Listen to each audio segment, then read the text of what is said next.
Hello everyone and welcome to my second lecture. Today we're going to talk about fractures and dislocations, ossification and fracture healing. First of all, you need to know three key definitions. It's a fracture, dislocation, and subluxation. A fracture is a medical condition in which there is a partial or complete break in the continuity of the bone. Dislocation or luxation is an injury to a joint in which the ends of bones are forced out from their normal positions, and subluxation is an incomplete or partial dislocation of a bone in joint. When we will be looking on X-rays of joints and bones in general, we will be talking about if these bones are congruent to each other or not. It's very important in diagnostics of dislocations. So, congruent is a right anatomic position, one bone toward another one. What type of fractures need to know? On this picture you can see different kind of fractures. What is important to know is, for example, pathological fracture, when an underlying disease or condition has already weakened the bone. So it's usually like tuberculosis or metastatic disease of bones. Here also is very common is a green stick fracture. This is incomplete fracture, what commonly seen in children.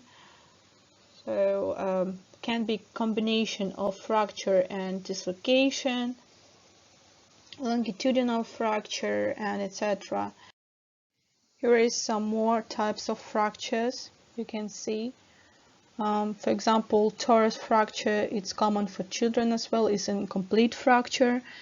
Transverse and spiral and other kind of fractures, it's depend on line of fracture. You can see this on the picture. The most common classification for traumas, it's very important for clinics, it's our foundation classification. As you can see, every fracture divided for a number, letter, and one more number. We will talk about this in details. So let's see the video where actually on the slides present explanation how to do that.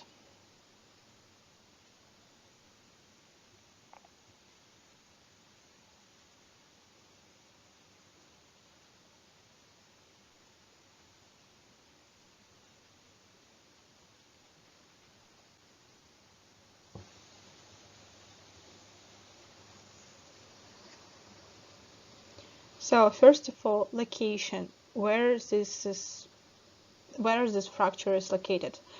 Type of bone, segment, what morphology, like type of the fracture, group and subgroup. Bone, for example, using first number is actual bone. It's, for example, 3 for femur. Segment, it's one more slide. So number 1 is a humerus, second is radius and ulna, third is femur, and fourth is tibula and fibula. The second number is actually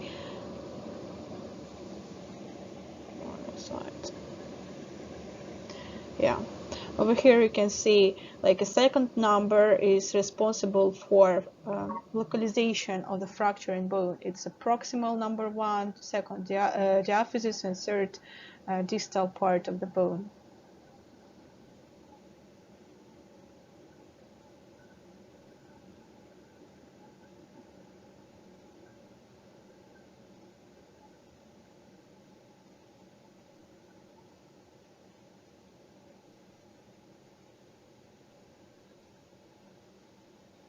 So proximal will be 11 and distal will be 13. So depend on the bone, first number in the bone, it will be first number from 2, it will be a bone number, second it's a segment, what part of the segment of the bone, third it will be a letter, A, it's a simple fracture, B, partial articular fracture, C, is complete articular fracture.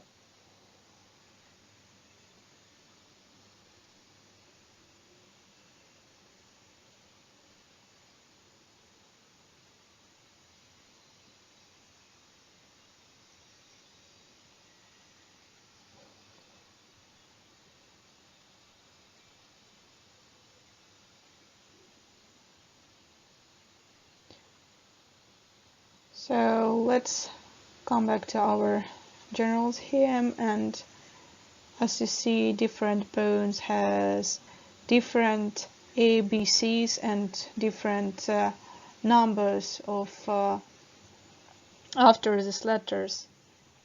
It depends on severity of the fracture.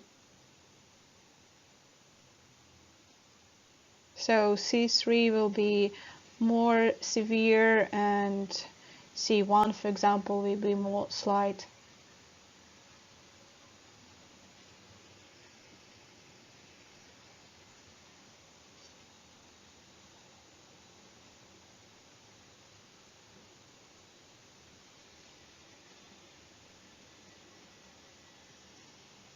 For example, this is a fracture of the femur. Femur is 3. Second, it's a diaphysis of the bone. C is because multifragmental fracture. This is 3 because of femur. Second, because of again.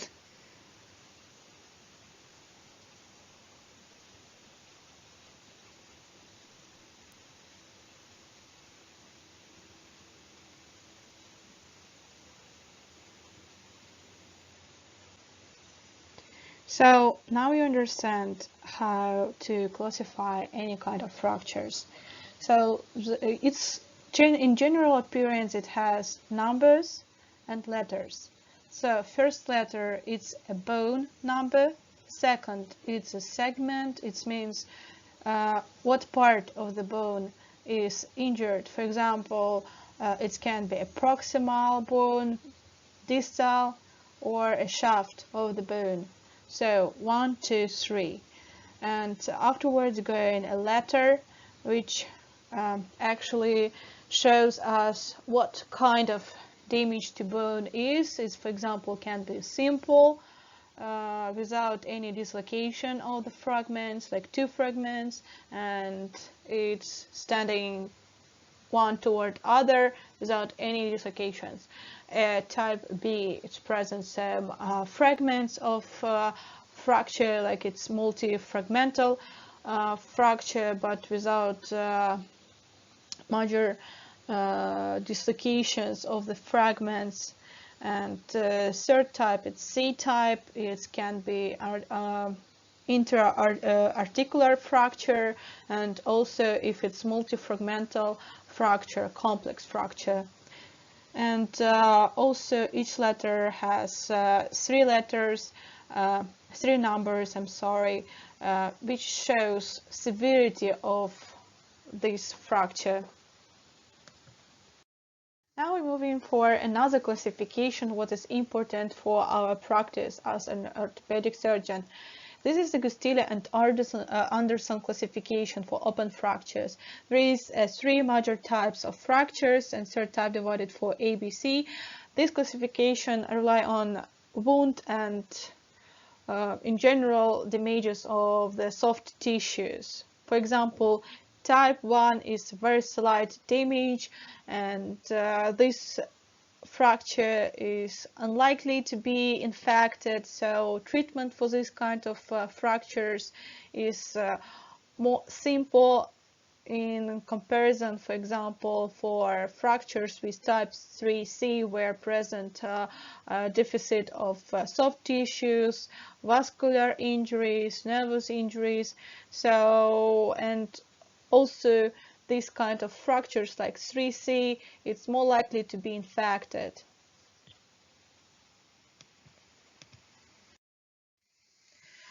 What about children? Futures. Let's talk about ossification. Ossification, what is that? Is also called osteogenesis, is the process of bone formation. What type of cells present in bone? Osteoblasts, osteocytes, osteoclasts, cell progenitors. Also, you might know that bone derived from mesoderm, and all bones build up from collagen type 1 and minerals, for example, hydroxyapatite. So types of ossification, its two general types is intramembranous and endochondral. Also on the picture you can see structure of the bone to remind you a little bit in more details about intramembranous ossification. So intramembranous ossification directly converts the mesenchymal tissue to bone and forms the flat bones of the skulls, clavicle, and most of the cranial bones.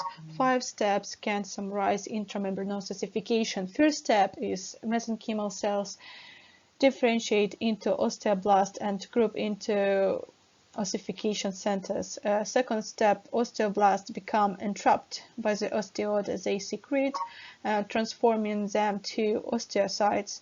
Third step is trabecular bone and periosteum form. Fourth step is cortical bone forms superficially to the trabecular bone, and fifth step is blood vessels form the red marrow. And also on the picture you can see every of these steps.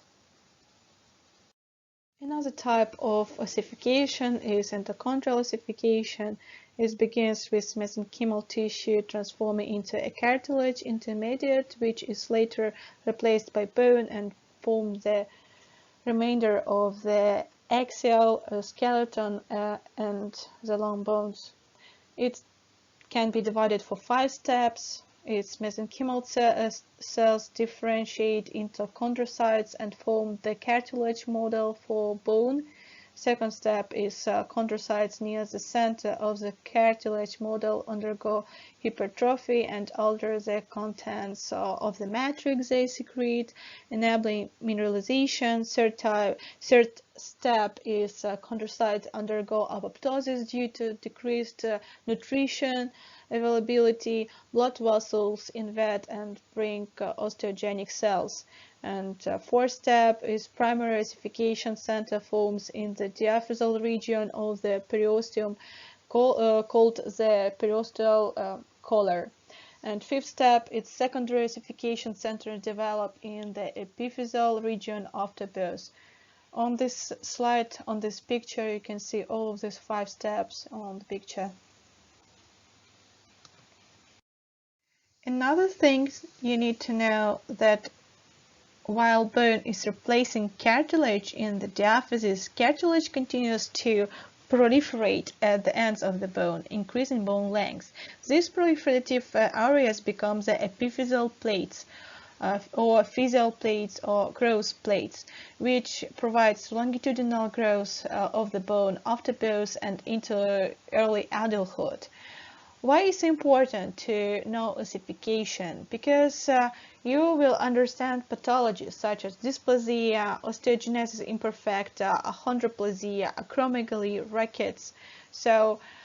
Rickets and epiphyseal plate fractures, it's also called Salter-Harrison fracture classification, is divided for 5 types, and you can see a representation of each of these types on this picture. Let's go back to topic with childhood features of fractures. There is 2 types of fractures in childhood. What we need to know, this is green stick fracture and Torres fracture. Both of this fracture is incomplete types of fractures, and usually it occurs in childhood. How does the bone heal? Present 2 general types. It's primary healing and secondary healing. Primary or direct healing by internal remodeling, and secondary or indirect healing by callus formation. We can divide bone healing for 4 stages. First stage is inflammation. Second stage is soft callus formation.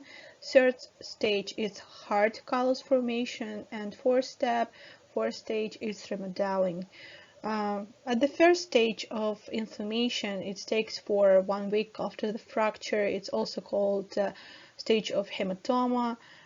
It's important to know that osteoclasts in this environment remove necrotic bone at the fragment ends. So after 1 week, we need to do control X-ray of the fracture.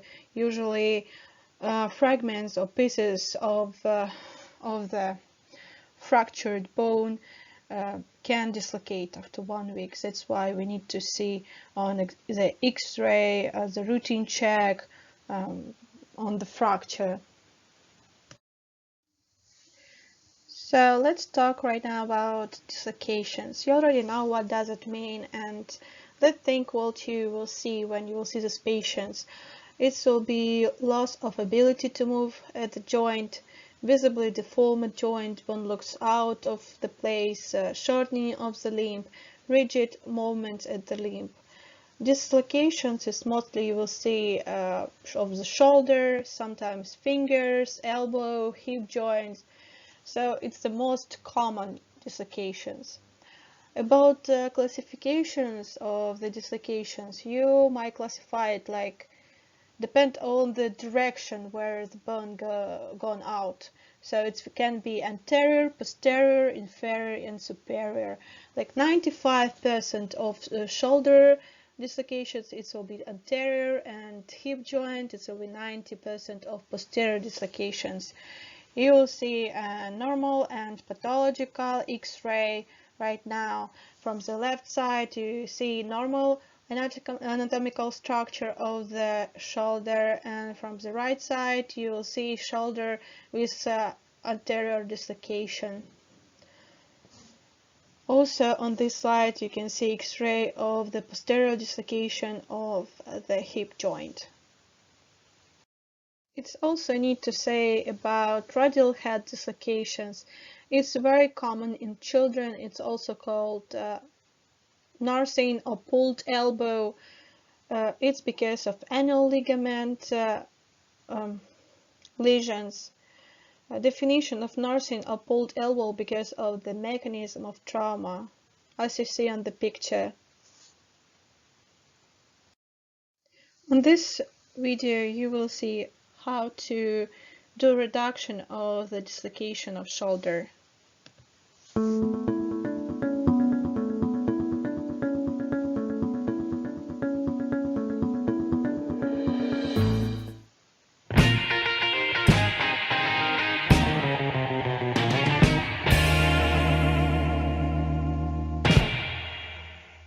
Okay, so this video is going to cover as many different shoulder dislocation reduction techniques as possible here. Okay, and so let's go for it. So you can have an assistant for doing a prone technique for scapular manipulation. You can have an assistant just apply gentle anterior traction with them in the prone position. Again, same thing.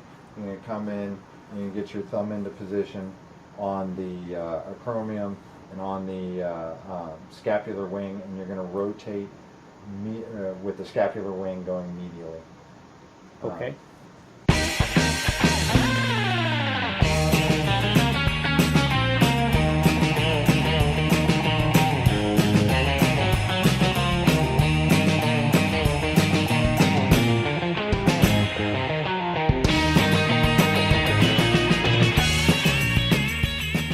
So with the spazzo technique, you're going to have them lay flat on their back. You're going to take them into vertical traction or anterior traction to the body, and you're going to do external rotation. So you're going to basically externally rotate the arm or supinate the hand, and you're going to continue that traction. You can also put a little bit of pressure on the chest, but you're unable to do scapular manipulation with that technique. This one I'm not as familiar with. You said you've done this in the past.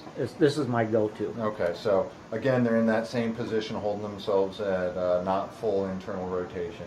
They're going to have their arm in this position. So the technique that's in the books is keeping the elbow adducted. You're going to allow it to externally rotate. You're supporting the arm, and that's to give them the sense that they're not just going to flop right out. It helps them relax. And you're just going to bring it out into external rotation, and this should reduce the shoulder. I find my own experience, you have to almost do exaggerated external rotation, and then sometimes I don't even feel it going in. I don't feel it pop, but then when I bring it back, then You're able to go all the way against the yeah, belly. it goes all the way back down. Now, So- you had talked also about padding on the inside to help Right. with a little bit of lateral distraction. Right, So you pad on the inside, a little lateral distraction, same rotation. right. Now And it's not uncommon for me to go ahead and put in 20 cc's of lidocaine into the joint in addition prior to this, and give it a few minutes for it to be absorbed Okay. for pain control. So with the Milch technique, again, we're starting with the external rotation. We take them out to full external rotation. We don't get any reduction. From there, I'm not even sure how to do that, to be honest. From there, you're going to take them into full adduction, keeping them externally rotated. Abduction. Yeah, abduction. And you're going to take them into overhead extension, and you're going to apply gentle traction on the humerus with direct pressure over the humeral head.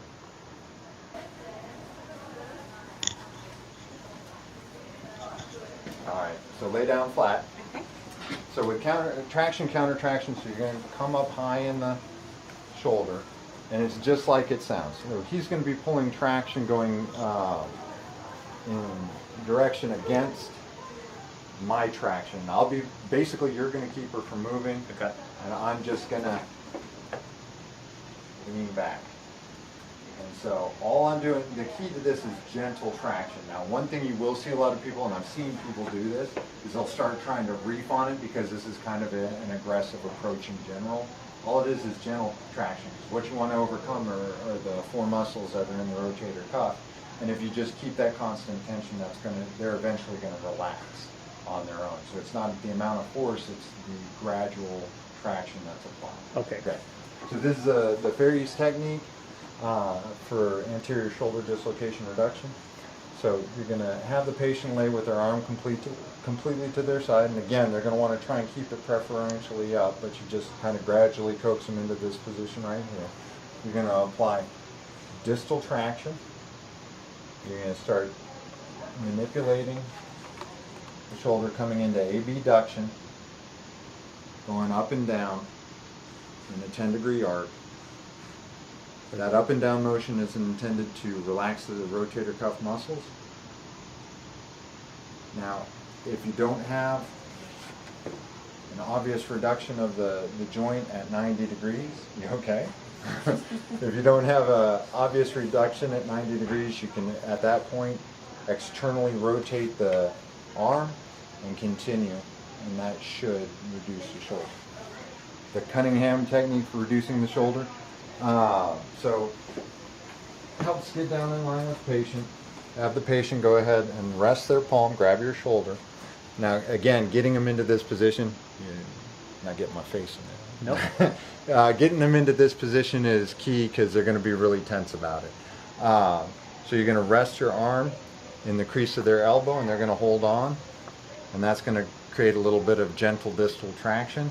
You're just going to massage the bicep. Okay. All right. Now you want. They also straighten up their I was shoulders. getting there, sir. Okay. I was getting there. You can just hop in. Am I narrating this or are you? Anyway, they're going to sit upright and they're going to take their shoulder blades back and keep their back. Let's set her up straight. right then.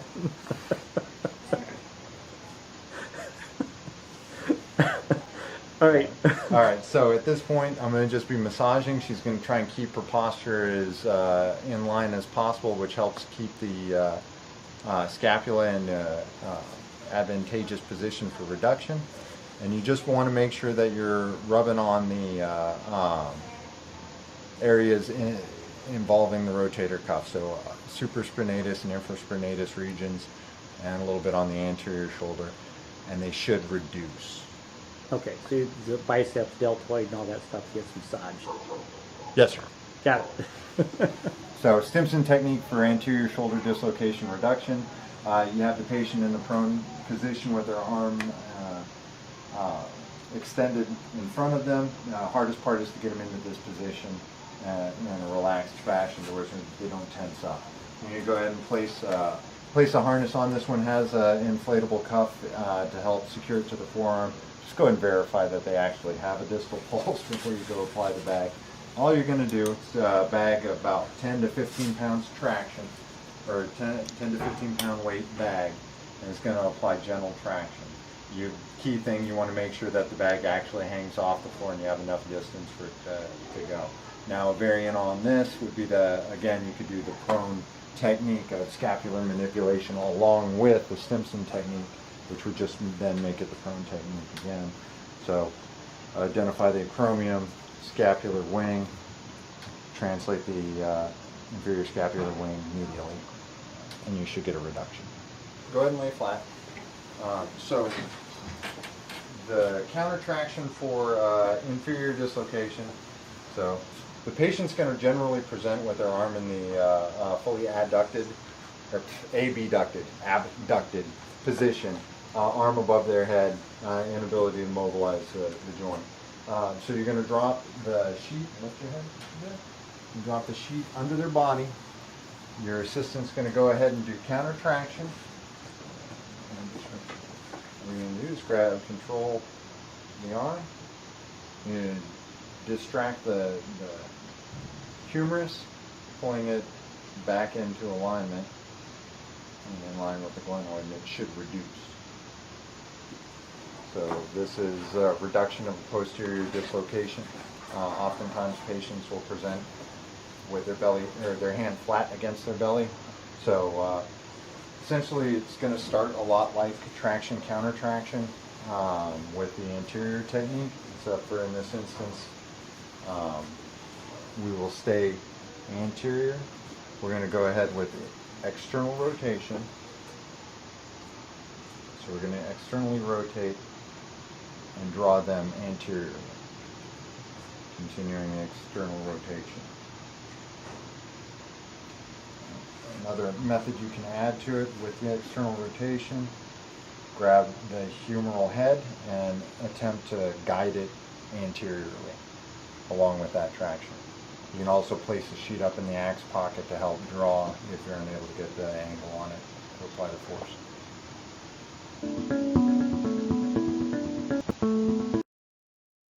In case of shoulder dislocation, you must remember when you put in this diagnosis, when you do an X-ray or MRI, you need to eliminate any other lesions such as rotator cuff lesions or any fractures what can be at those region of the shoulder.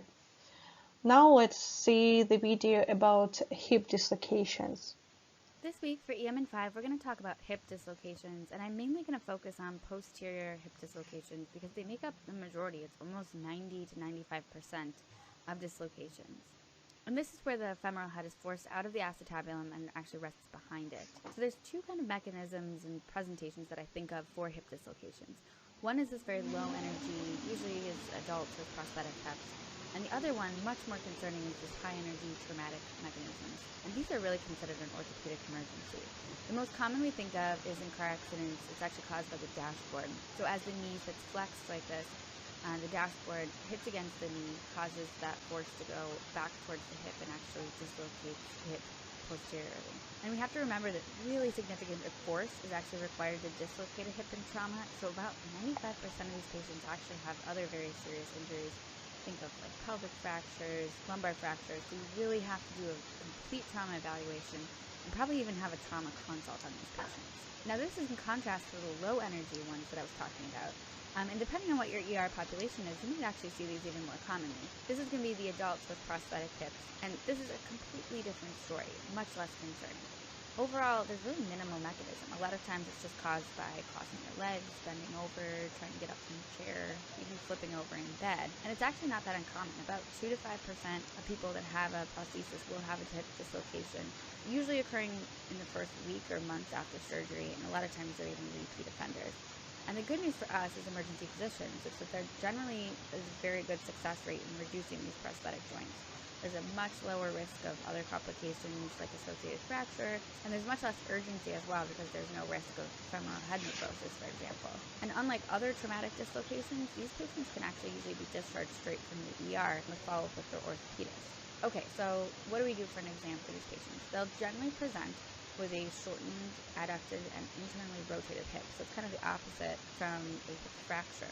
Things we're going to do, make sure that they have good sensation and motor, especially the sciatic nerve. About 10% of patients will have a sciatic nerve injury, and also check for bilateral good pulses. Usually just a simple AP lateral pelvis x-ray is good enough, especially in a non-traumatic patient with a low energy mechanism. What we're looking for here is that we need to rule out a fracture. Fractures increase the risk of complications such as AVN, or you can either have fracture fragments stuck in the joint itself. Now, if there is any evidence of a femoral neck fracture, you cannot reduce that. That's because there's such a high risk of AVN if you happen to move that joint and further separate the femoral head. In fact, even just in general, about 10% of uncomplicated dislocations have some kind of risk of AVN. And that risk goes up the longer and longer you wait to reduce it. Obviously, in a patient with total hip replacement, this isn't a concern at all. Now, if you're not sure, the best thing to do is just to get a CAT scan. That'll show you if there's any fracture and can really show you the positioning of the dislocation. So things that you should probably call ortho for. So number one, if it's that patient with the traumatic mechanism that we talked about, I would call orthopedics, possibly even a trauma consult. If there's any evidence of fracture, you have to call orthopedics. And lastly, obviously, if there's any neurovascular compromise. The other thing that I'll call them for is if I'm unable to reduce a prosthetic hip after a couple of tries and things aren't going that well, they can usually have some other good suggestions to help reduce. So let's talk through some different options. Now, first off, let's just say that the most thing that will help you be successful here is adequate analgesia, and you can even consider conscious sedation to be a really good option for these patients. So let's talk through a couple different ways we can reduce them. One is the Alice. In this case, you're going to have one person who's helping resist on the pelvis, and then you're going to be pulling up, basically placing traction on the long axis of the femur. You can do a little bit of internal and external rotation during this to help. One other option is even to have a third person put some downward pressure on the proximal femur. Sometimes that's another thing that can help a little bit. A lot of times to get a little bit better traction or just a better angle is you can actually have the person stand up on the bed. Make sure they don't fall over. Another option is the Stimson maneuver. This is good for patients who are stable, obviously, because they have to be prone. And then you just basically apply the same force. One other option, the Whistler technique. This is where you kind of use the person's other knee as a lever. You put one arm underneath the affected leg and then raise your shoulder up and kind of elevate the knee, pulling traction on the femur. And lastly, Dr. Henley proposed this method, the Captain Morgan method. You put your knee up on the bed, and then you apply the upward force by lifting your knee up as you keep the patient's knee bent kind of up around your knee. So there can be some pretty significant complications, especially in patients that have that traumatic mechanism of dislocation. And even simple posterior dislocations can still have up to 20% of late development of osteoarthritis. Obviously, all these complications are significantly reduced in patients that have a prosthesis or non-traumatic mechanism. So if you have a patient who had a hip replacement, you relocate them, and you can actually probably send them home, make sure and call the orthopedist. But the thing you need to do is give them hip precautions, and it's to prevent it from coming out again. So make sure you tell them to avoid bending over, avoid twisting the leg inner out, so for example, crossing your legs. You can even suggest that they put a pillow between their legs when they sleep at night to prevent the leg from kind of falling over and crossing over the other one during the night. And again, make sure they follow up with their orthopedist. They might consider a revision surgery if this keeps happening. So here's some references for the techniques and complications associated with hip dislocation, and thanks for joining us this week on AM5.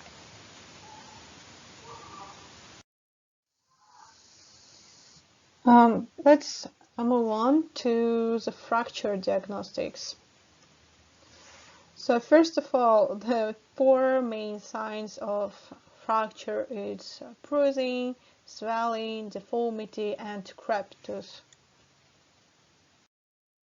During examination of this kind of patient, you might see crepitation, shortening, loading tests, deformities, and special signs for fractures of different bones. For example, femoral neck fracture, see that affected leg is shortened, abducted, and externally rotated. Patient unable to rise and affect an affected leg. So the most common methods of visualization of fracture, it will be X-ray and CT scan, and also sometimes you will need MRI. So, for example, you can see X-ray from the right side of the slide of the fracture of the radius shaft, and not always on the X-ray you might see fracture. In some cases you will need to do a CT scan. For example, scaphoid fracture cannot be seen on the X-ray on the most cases. Treatment of the fractures. We can divide for two types. It's a conservative and operative. To conservative treatment, we including splints, braces, plaster casts. To surgical ways of treatment, we including ORIF, it's open reduction, and internal fixation. It's including intramedullary osteosynthesis, subperiosteal osteosynthesis, and periosseum external fixation by apparatus. This is devices of extrafocal fixation with pins or nails or their combinations. On this slide you can see different samples of fracture fixations. For example, this is a splint, this is a brace, this is a cast, this is a plaster cast, or it's also called a gips. This is an intramedullary osteosynthesis with a nail. This is a subperiosteal osteosynthesis with plate and screws. And this is two types of extrafocal fixation with devices. Present one more type of fracture treatment is a traction method. I can divide all devices for two types. It's conservative and operative. For example, skeletal traction system, it's always operative with usage of pins or screws. And skin traction, it always included some bandages, plasters, anything what assisting to tract the bone. And also it can be divided for cervical traction. Cervical traction also included operative methods and conservative methods. On this picture you can see a skeletal traction with usage of the pin, what going through a calcaneus bone. One more example of skeletal traction system. This is already a skin traction system. As you see, no pins, no screws, anything, just bandages. This is a cervical traction system with operative way of stabilization of the neck damages. This is a conservative method of traction. Conservative treatment, including also medicaments such as antibiotics, vaccinations, painkillers, anti-inflammatory drugs, vitamins, bisphosphonates. Toward antibiotics, you need to know that most popular cause of infection in orthopedic surgery and traumas, it's a gram-positive organisms. That's why you need to provide antibiotics which cover in this kind of this type of organisms. This is most common as cephalosporins of first and second generation. For major traumas and fractures, open fractures type 3 with possible clostridial contamination or with vascular injuries, we additionally adding some antibiotics which covering anaerobic organisms such as penicillin, clindamycin, metronidazole. We also providing a tetanus prophylaxis with vaccination and tetanus immunoglobulin. If a patient have a clean minor wound and have no records about vaccinations, we add in vaccine to this patient. If a patient had a vaccination during the past 10 years, then vaccine do not need to provide to this kind of patient. If wound is contaminated and patient haven't any records about vaccination, we administer vaccine and also tetanus immunoglobulin. If patient had vaccination more than 10 years ago, then also we administer vaccine and immunoglobulin if a patient had like past vaccine during the 5 years, vaccine not needed. All complications after fractures we can divide for two types. It's early complications, what including hemorrhages, compartment syndrome, shock, infections, nerve damages, soft tissues, necrosis, pneumonia, crush syndrome, embolism. For late complications we can include non-unions, delayed unions, osteomyelitis, deformities, arterial stenosis, and occlusions, which causing ischemia and thrombosis. It's usually after vascular injuries happening. Also, neuropathy as a late complication.